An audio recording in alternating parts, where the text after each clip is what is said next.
नमस्कार प्यारे साथियों। मैं उदित चौधरी स्वागत करता हूं आप सभी का agriculture and GK online platform पे। तो here we have another success story of mister Kundan Kumar. Kundan Kumar ji आज हमारे साथ हैं, जो कि अभी के टाइम पर ब्लॉक एग्रीकल्चर ऑफिसर के पद पर अपनी सेवाएं दे रहे हैं। आज हम इनसे जानेंगे क्या क्या स्ट्रेटजी थी इनकी, किस तरह से इन्होंने प्लान बनाया और अपने एग्जाम को उन्होंने क्रैक किया। सबसे पहले बहुत बहुत स्वागत है कुंदन जी आपका। Thank you sir. And firstly, a very, very congratulations from the entire team of Agriculture and GK on your success. Thank you so much sir. तो सबसे पहले शुरू करते हैं ब्रीफ इंट्रोडक्शन से। आप अपना एक ब्रीफ इंट्रोडक्शन दीजिए। Okay sir. सर मेरा नाम कुंदन कुमार है। मैं बिहार राज्य से हूँ, औरंगाबाद डिस्ट्रिक्ट से हूँ। और मैंने यूजी की पढ़ाई यूएस धारवाड़ कर्नाटका से कंप्लीट किया था, बीएससी एग्रीकल्चर। और एमएससी एग्रीकल्चर पंतनगर से कंप्लीट किया हूँ। एमएससी के दौरान ही मतलब हमारा जो वैकेंसी आई थी बिहार का, उसी टाइम तैयारी करते हुए उसको क्लियर किए थे। तो अभी आपने फिलहाल में सर अभी प्रखंड कृषि पदाधिकारी अरवल ब्लॉक में हूँ, सदर में। और एमएससी में आपका सब्जेक्ट क्या था? एमएससी हमारा सर एग्रीकल्चर बायोटेक्नोलॉजी था। बायोटेक्नोलॉजी। हाँ सर। तो सबसे पहले हम जानना चाहेंगे कि जो एग्ज़ाम होता है, आप उसके पैटर्न के बारे में कुछ बताइए कि किस तरह से ये एग्ज़ाम होता है, कितने इसमें चरण होते हैं, उन सभी बारे में एक बार बताइए हमारे दर्शकों को। हाँ जी सर।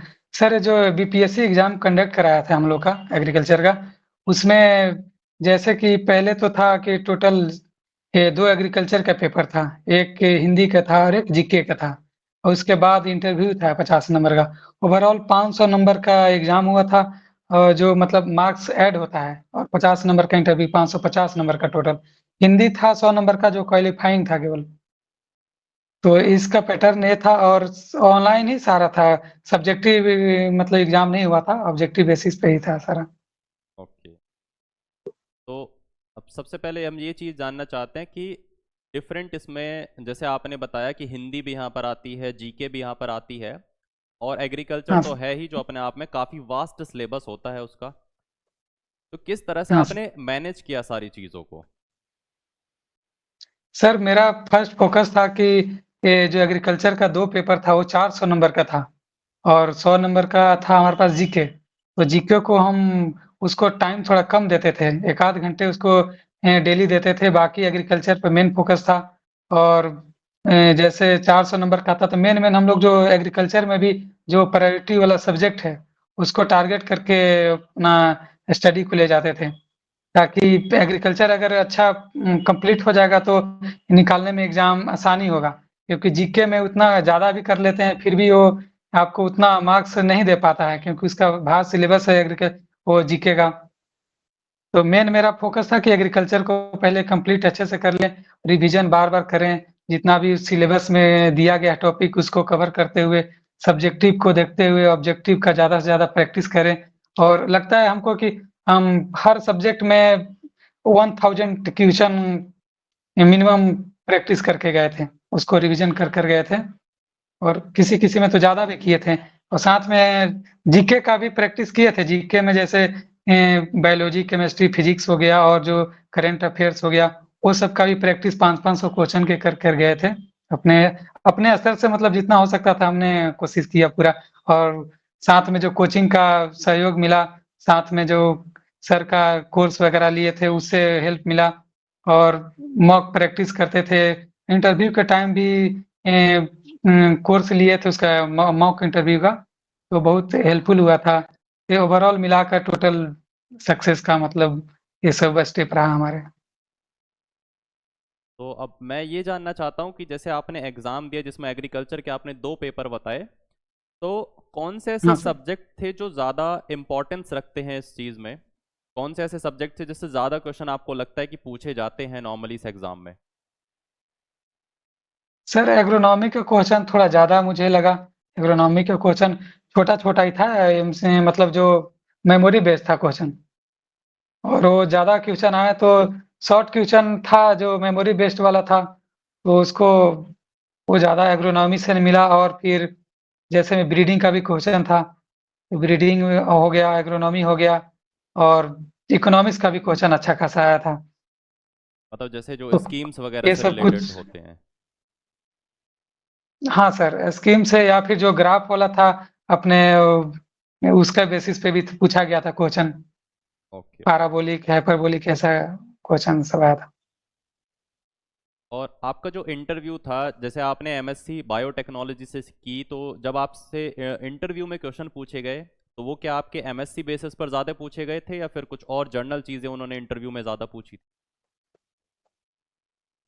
सर हमारा बेसिस मतलब इंटरव्यू का बेसिक पहले तो बीएससी एग्रीकल्चर से स्टार्ट हुआ। जैसे पूछा गया कि आप बीएससी एजी कहाँ से किए हैं?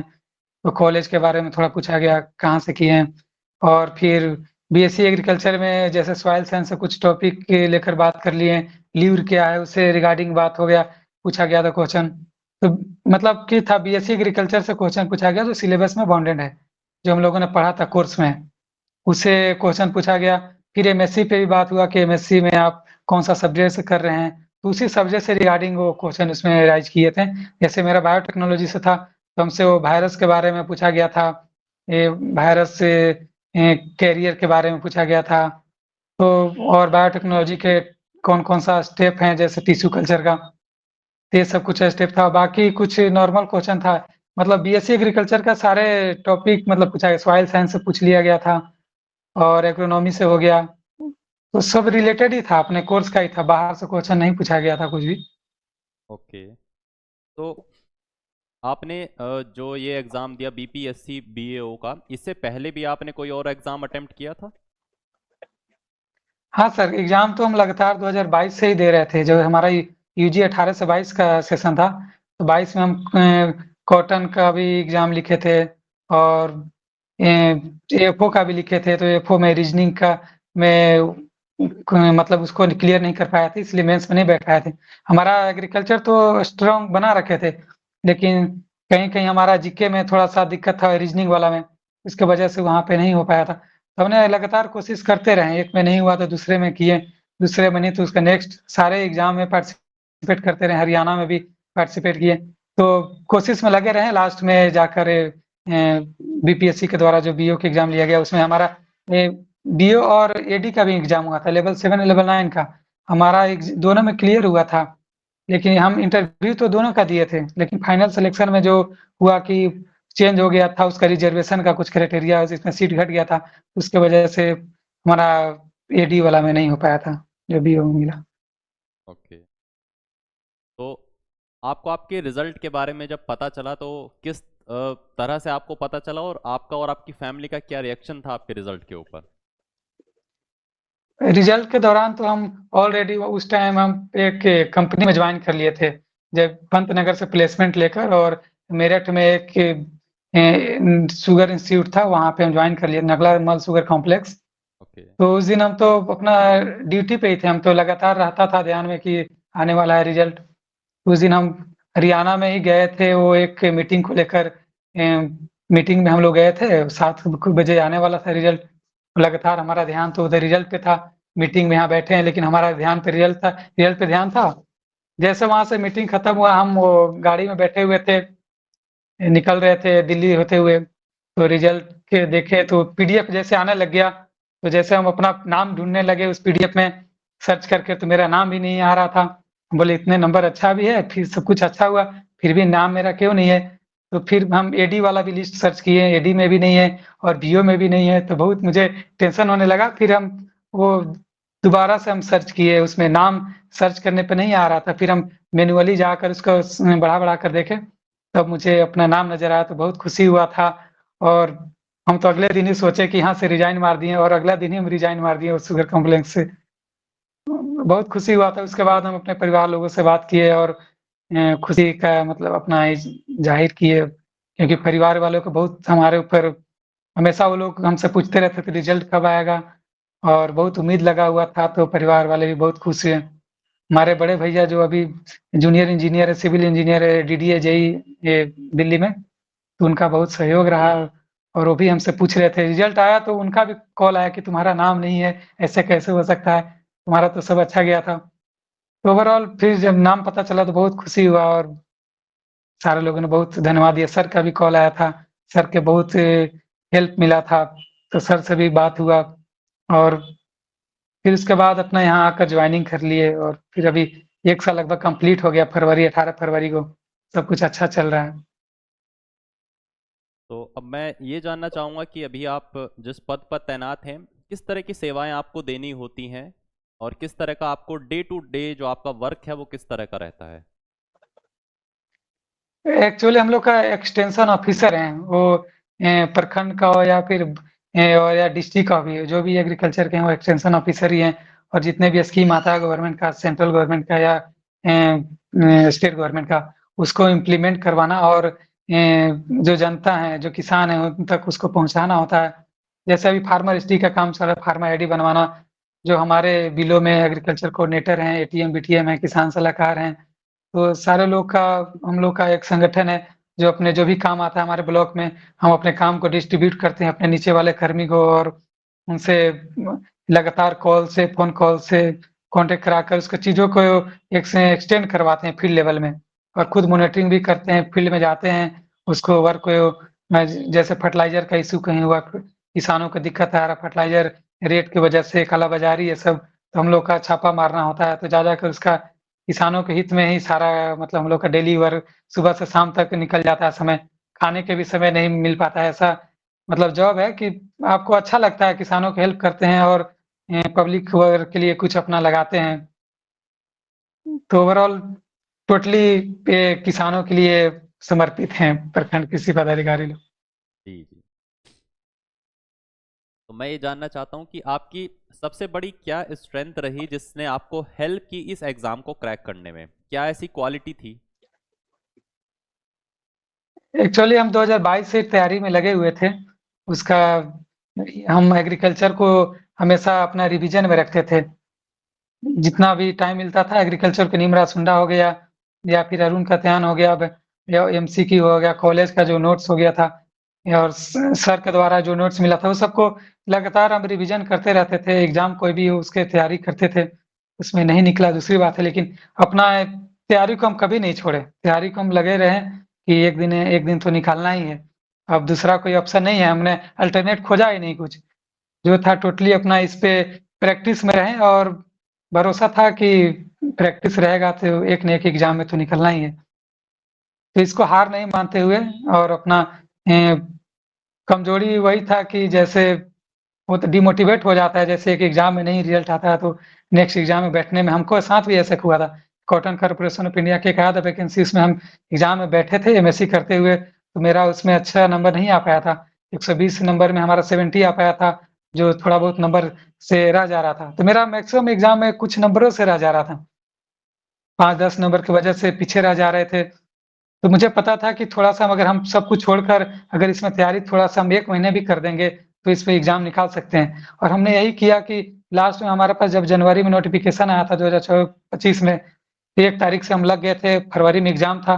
हम ओवरऑल अपना रिसर्च को जारी रखते हुए एमएससी में और अपने तैयारी को चालू रखे और पूरे तरीके से लग गए। 1 महीना हम टोटली लग गए और 1 महीने का ही ये फल था कि रिज़ल्ट आ गया।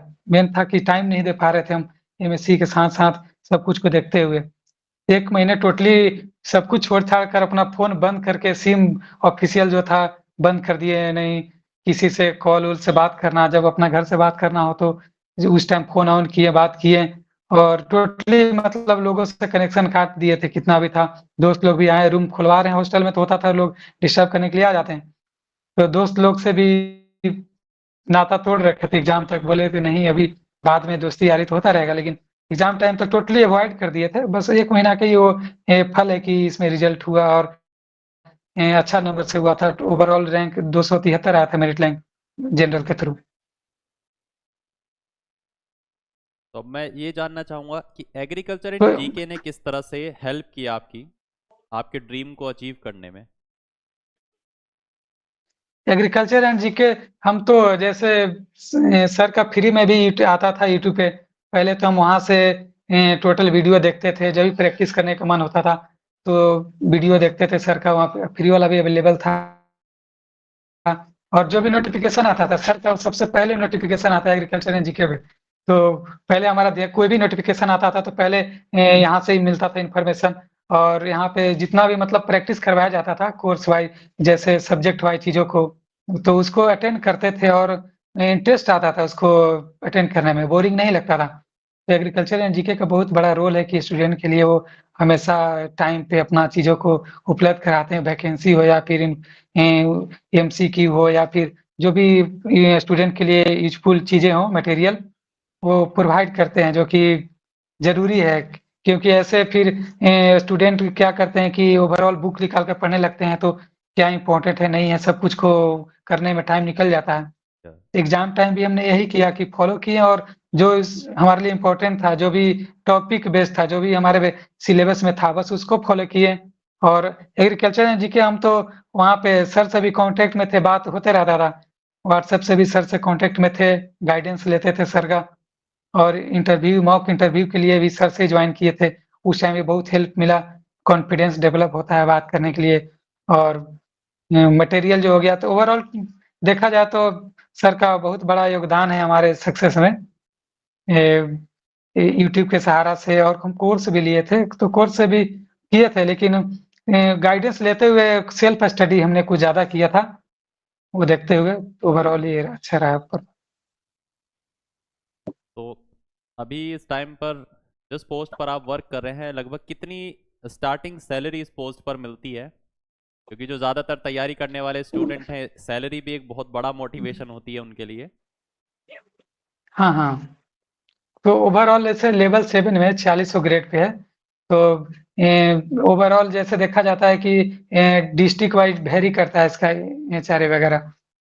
तो ओवरऑल देखा जाए तो जैसे अरवल में एचआरए 7.5% है, अभी हम सदर में हैं, तो 69,900 ओवरऑल मिलाकर मिल जाता है। ऐसे अदर डिस्ट्रिक्ट में जो हमारे साथ वाले हैं 71,000 भी जाता है, तो डिपेंड करता है कि कौन सा डिस्ट्रिक्ट है। ओवरऑल 69,000 कंप्लीटली मिल जाता है। मतलब हम कह सकते हैं नियरली 70,000 करीब हाँ, हाँ, नियरली 70,000 है। तो लास्ट में मैं ये जानना चाहूँगा कि जो भी अपकमिंग फ्यूचर एस्पिरेंट्स हैं, उनके लिए आपका क्या सजेशन रहेगा जो तैयारी कर रहे हैं सेम एग्ज़ाम के लिए? तो हमारा सजेशन रहेगा कि जो भी तैयारी कर रहे हैं हमारे ब्रदर सिस्टर्स, उन लोग को ये जो भी एग्ज़ाम है उसका सिलेबस सिलेबस के अनुसार तैयारी करें। सिलेबस सिलेबस के अनुसार तैयारी करें, और उसका सब्जेक्टिव को करते हुए ऑब्जेक्टिव ज़्यादा से ज़्यादा प्रैक्टिस करें, और जो गाइडेंस सर के द्वारा दिया जाता है उसको फॉलो करें, और अपने से ज़्यादा उसमें लगें। क्योंकि टीचर सर तो गाइडेंस देते ही हैं, लेकिन जब खुद से नहीं करेंगे, जब खुद से नहीं अच्छे से लगेंगे, तो फिर एग्ज़ाम निकालना मुश्किल हो जाएगा। तो वही था हमारी तरफ से सजेशन कि तैयारी करिए, रिवीजन करिए, बार-बार रिवीजन करिए। 1 बार, 2 बार, 3 बार जितना करेंगे उतना ज़्यादा नेगेटिव नहीं होने का चांस रहता है, और चीज़ें कॉन्फिडेंस डेवलप हो जाता है। एक तैयारी करने के बाद ऐसा लगता है कि अब सब कुछ पढ़ लिए, अब क्या पढ़ें?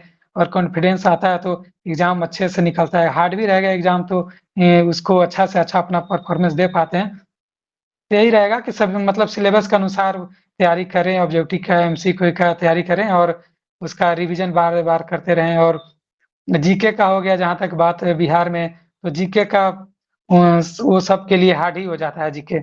उसी में कुछ लोग नंबर, जैसे हमारा था 100 नंबर का जीके था, तो हम तो उतना ज़्यादा नहीं कर पाए थे जीके, फिर भी हमारा उसमें 45 नंबर आया था। तो एग्ज़ाम भी उस टाइम हार्ड था, जीके वाला हार्ड था, लोगों का 40 नंबर भी मैक्सिमम एवरेज ऐसा ही था, तो हमारा 45 नंबर आया था, तो उसमें ज़्यादा ध्यान लगाने की ज़रूरत नहीं है। ये एग्रीकल्चर अगर अच्छा रहेगा तो वो थोड़ा-सा करेंगे तो उसमें निकल जाएगा। और हिंदी था, वो पासिंग मार्क था हिंदी। हिंदी ईज़ी आया था, हम लोग पढ़ कर गए थे बहुत सारा, लेकिन उतना कुछ नहीं आया था। जैसे हमारे हिंदी में 100 नंबर का था, तो हमारा 75 नंबर आया था। तो हिंदी में ज़्यादा करने से कोई फ़ायदा नहीं, क्योंकि पासिंग तो कर जाते हैं, वो नॉर्मल सा क्वेश्चन रहता है। तो एग्रीकल्चर ज़्यादा से ज़्यादा करने की ज़रूरत होगा, और उसका प्रैक्टिस ज़्यादा से ज़्यादा होगा तो यूज़फुल होगा स्टूडेंट के लिए। तो बहुत बहुत धन्यवाद कुंदन जी आपका हमारे साथ जुड़ने के लिए, और कहीं ना कहीं आपका जो रिव्यू है, जो सजेशन है आपके फ्यूचर एस्पिरेंट्स के लिए बहुत बड़े मोटिवेशन की तरह काम करेंगे। Thank you so much. हम तो हमेशा अवेलेबल हैं, अगर हमारी तरफ से कोई भी हेल्प चाहिए होगा स्टूडेंट्स को या फिर कोई भी इन्फॉर्मेशन जॉब से रिगार्डिंग जो बिहार में हम लोग हैं, जैसे एग्रीकल्चर कोऑर्डिनेटर हो या फिर एटीएम, बीटीएम का कोई भी आता हो, तो सबका इन्फॉर्मेशन रहेगा तो हम ज़रूर शेयर करेंगे और हम चाहेंगे कि हमारे ब्रदर सिस्टर जो हैं तैयारी कर रहे हैं, वो आएँ और बिहार कृषि सेवा में अपना योगदान दें। बहुत बहुत धन्यवाद कुंदन जी आपका, और एक बार फिर से बहुत बहुत बधाइयाँ आपको आपकी सक्सेस के लिए। Thank you so much. और शिवम सर का भी बहुत धन्यवाद, हम लोग का इतना सपोर्ट किए और हमेशा टच में हैं, तो उनके लिए बहुत-बहुत धन्यवाद सर को भी। जी जी, thank you so much sir. Thank you.